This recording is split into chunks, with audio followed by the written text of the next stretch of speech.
To share Excel sheets on WhatsApp.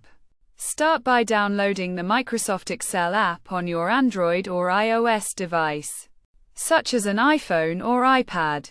Log into the account that contains the file you want to share.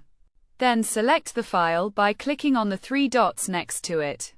This will bring up a menu with a share button at the top. Click on this button. Then select Send a copy. A list of apps will appear at the bottom of the screen.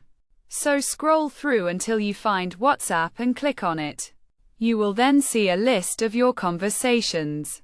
Choose the one you want to send the file to and click Next at the bottom right.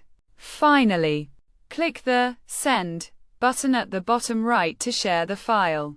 Alternatively, you can share a file directly from within the Microsoft Excel spreadsheet. To do this, click on the three dots at the top right corner of the screen. Then select Send a copy and choose WhatsApp from the list of apps. You can then select the group or individual you want to send the file to.